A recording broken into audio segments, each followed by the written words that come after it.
Assalamualaikum warahmatullahi wabarakatuh. Perkenalkan, nama saya Nurfatun Nisa dari kelas M235 dengan NIM 2304075010069. Di sini saya akan menjawab pertanyaan dari materi kedua mengenai menganalisis teori-teori manajemen kelas. Pertanyaan yang pertama, jelaskan perbedaan pokok antara teori behavioristik, humanistik, sosial kognitif, disiplin positif, dan disiplin asertif dalam manajemen kelas. Nah, perbedaannya yaitu pada teori behavioristik menggunakan sistem hadiah dan hukuman untuk mengatur perilaku siswa. Pada teori humanistik lebih memperhatikan perasaan dan kebutuhan emosional siswa. Pada teori sosial kognitif itu menggabungkan berbagai aspek pembelajaran. Siswa belajar dengan mengamati dan meniru orang lain, sambil juga belajar mengatur diri sendiri. Pada teori disiplin positif, mengajarkan anak belajar dari kesalahan tanpa mempermalukan mereka. Fokusnya pada pembentukan karakter jangka panjang dengan cara yang baik dan menghormati anak. Pada disiplin asertif, punya aturan yang jelas dan tegas. Ada konsekuensi yang pasti untuk setiap perilaku, baik positif maupun negatif. Guru bersikap tegas tapi tetap menghormati siswa. Pertanyaan yang kedua, menurut Anda, teori manajemen kelas manakah yang paling sesuai diterapkan di sekolah dasar? Berikan alasan dan contohnya.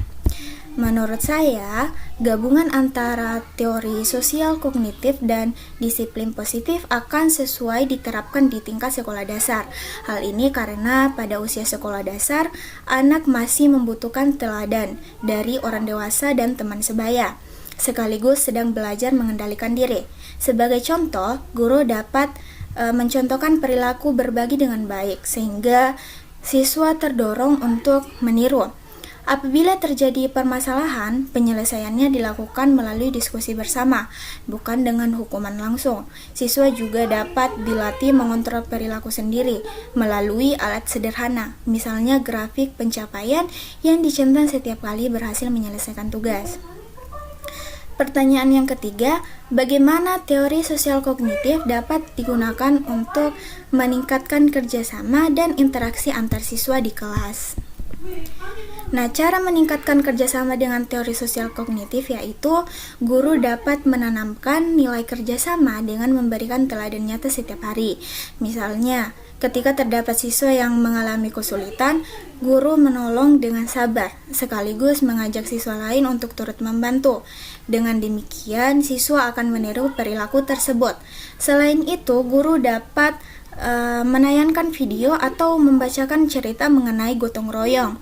Tugas kelompok yang diberikan sebaiknya memiliki tingkat kesulitan sedang, tidak terlalu mudah maupun terlalu sulit, sehingga memungkinkan setiap anggota untuk berpartisipasi aktif. Setiap keberhasilan kerjasama perlu diapresiasi dengan pujian atau penghargaan. Guru juga dapat melatih siswa dalam menyelesaikan konflik kelompok, misalnya menghadapi anggota yang kurang berkontribusi. Contoh kegiatan konkret adalah membuat poster bersama, di mana setiap siswa memiliki bagian yang berbeda, namun hasil akhir hanya dapat apabila semua bekerja sama. Nah, pertanyaan yang keempat, susunlah contoh aturan kelas sederhana berdasarkan teori disiplin asertif. Lalu jelaskan mengapa aturan tersebut penting.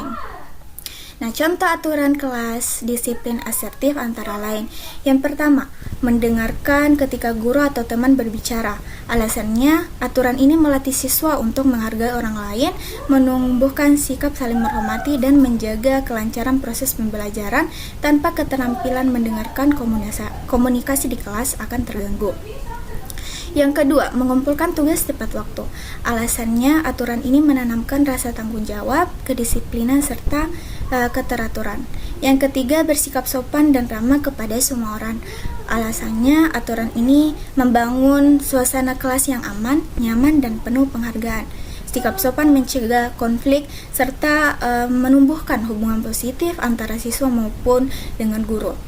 Nah, aturan-aturan sederhana tersebut penting karena sesuai dengan prinsip disiplin asertif, yaitu adanya aturan yang jelas, konsisten, dan disertai konsekuensi. Dengan aturan yang tegas namun tetap menghormati siswa, kelas dapat berjalan tertib, aman, dan kondusif untuk belajar. Sekian dari saya, terima kasih. Assalamualaikum warahmatullahi wabarakatuh.